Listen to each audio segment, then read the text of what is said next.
今天给大家唠唠司马炎啊，这个武将牛逼了。三国杀也是把西晋开国皇帝司马炎给出来了。司马炎是三国杀8月线下产品9鼎的首发武将啊。去年同等级产品分红映雪出的是神典位，对，那这是一个在逼格方面对标神将的武将啊。真正统一三国的人还是很值得唠一唠的。当然，司马炎这个人本身没啥能力，就属于是投胎投得好，官3代嘛，水到渠成呢就把这个开国皇帝给当了。三国统一，说实话跟他本人没有太大关系。蜀汉司马昭掌权时期就给灭了，吴国那正儿八经灭吴的执行者是杜预和杨户啊。你司马炎说白了就是一个吃版本红利的人啊，你这个人本身人格魅力不强，只能说尚可守成，但守的也不是说很明白。我们看原话中的司马炎还是很帅的，手上拿了一个小鹰的魔法杖，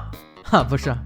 司马懿那传下来的权杖啊。然后在这里施法，放出来3条黄龙，对，3匹狼变成3条龙了，兄弟们。周围摆放的是9鼎啊，9鼎自古以来一直都是王权的象征。结合着技能名风土来看，9鼎也暗示了司马炎恢复分封制之后所引发的8王之乱，1皇8王正好对应9鼎。我们看技能，司马炎3血3技能，先看1技能举旗，举棋不定啊。司马炎搁这犹犹豫豫的，没有一点主见。这个技能是一个特殊的转换技，一般的转换技能，那阴阳转换你别管是在回合内还是在回合外，咱都是自己主动去发动的。司马炎他不是，他怎么发动技能不用自己思考，下面大臣给他思考就行了啊。阳效果是准备阶段，你可以摸3张牌，然后斜线。其他角色准备阶段，其可以展示并交给你1张黑色手牌。阴是准备阶段，令你本回合使用牌无次数限制且伤害+1。斜线，其他角色准备阶段，其可以展示并交给你1张红牌。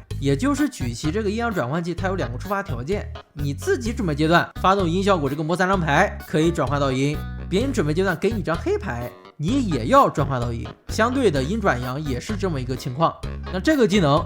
我愿称之为看弹幕打牌神将，你打牌根本不需要思考呀，队友给你1张黑牌让你下回合进攻，你就进攻呗，你说对。下面又一个队友说不对，不能让他处在阴状态，我要给他1张红牌，让司马炎转化到阳状态龟缩。司马炎说哦对的对吗？后面又一个队友说你对牛某，老子才是对的，还要给张还转回去。我的评价是弹幕大神别教了，有些主播你教也教明白。那这个技能典故使司马炎决定起兵伐吴的时候很犹豫，朝堂内部也分2派，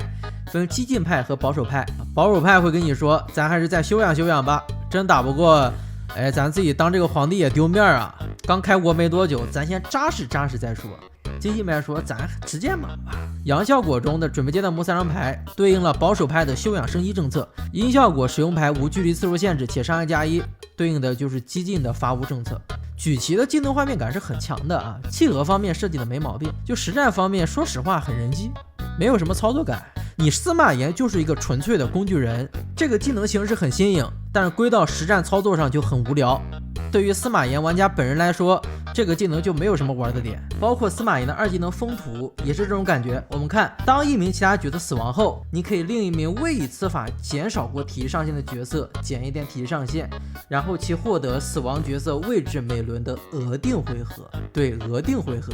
那什么是额定回合呢？假如说你这一局游戏要被分配到8号位，那8号这个位置对应的每轮第8个回合，它就是额定的第8回合。甭管你后续出没出局，这个额定回合它就一直存在，只不过在你死亡之后，你这个额定回合就被跳过了。风土这个技能就是让一名角色减上限继承死亡角色的回合，通俗点说就是1回合动2次，动2次完整正常的回合。而且他说的是1名角色嘛，所以说司马炎也可以给自己分封。那这个技能就是个典型的优势局滚雪球的技能啊，说实话很无脑，打死一个敌人不光能达成击杀目标，还能让己方每轮再多1个回合，这什么概念啊？而且他这还不是限定技，他能让多个队友同时得到分封，当然他逆风局发挥也不错，队友死了继承他的遗志嘛，也能起到一个给团队止损的作用。同时呢，你也可以用这个技能去坑敌人啊。风土它可以强行减人的体力上限的，高达1号咱就不说了，你像时常是这种将，你1点体力上限，你要是不处于阵亡状态，你真有可能被风土坑死啊，有说法的。风土这个技能也很有画面感啊，统一天下就可以给同兄兄弟分地盘了，一分分出来27个王。这种技能就是故事讲的可以，但是一到实战就显得特别无脑的技能。接下来咱们看主攻技太史，限定技，一名角色回合开始时，你可以令所有隐匿角色依次登场。那隐匿技是近势力武将的一个特殊机制，有些劲武将有，有些劲武将没有。那咱大名鼎鼎的 online 军阀男一号一拳超人司马师，他就有一个隐匿技。隐匿技就是说你上来可以火术一波，不亮将啊，当会儿黑衣人，然后你有一滴血，直到你掉血了，或者说到你回合出牌才能亮出来。那太史这个技能就是说咱司马家的人就别搁这装了，亮出来摊牌吧。现在已经进入一个新的时代了，太史是西晋开国的第一个年号啊，都晋朝了，咱司马家的人就别藏了，这就是我们的主场。哈哈，那这个技能听起来挺好玩的，有没有用就另当别论了。OK， 这是司马炎，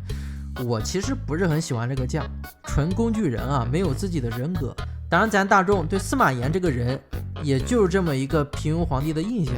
西晋开国皇帝这个头衔已经把他给框死了，真要深挖他的人格，深挖他当皇帝之后具体的事迹去设计技能也没有那个必要，这就是取舍的问题。这个设计从画面感的角度上来看还是很成功的，强度也很高，逼格也对得起九鼎这399的价格，